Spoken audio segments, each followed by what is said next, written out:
অত্যন্ত অনভিপ্রেত এবং অত্যন্ত লজ্জাজনক, কুরুচিকর।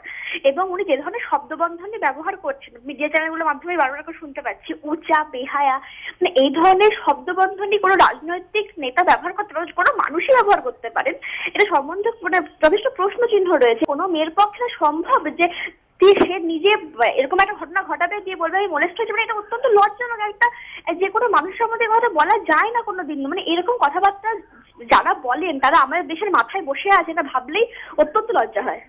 যেখানে এই ঘটনার তীব্র নিন্দা করা উচিত, সেখানে আমরা দেখলাম যে তিনি একবারও বললেন না এই শ্লীলতাহানি যারা ঘটিয়েছেন এরকম গুরুতর অভিযোগের দোষী তাদের শাস্তি চাই। উল্টে বলছেন যে মহিলারা কেন গেছিলেন সেখানে। যদি কোনো ধর্ষণ বা শ্লীলতাহানির ঘটনা ঘটে সেখানে অভিযোগটা কার, সেই পুরুষের বিরুদ্ধে, মানে সেই বিরুদ্ধে, নাকি সেই ছাত্রীর বিরুদ্ধে? এই ধরনের মন্তব্যের তীব্র নিন্দা করছি। যাদবপুরের ছাত্রী হিসেবে নয়, যে কোনো চেতনা সম্পন্ন মানুষেরই কতটা তীব্র নিন্দা করা উচিত।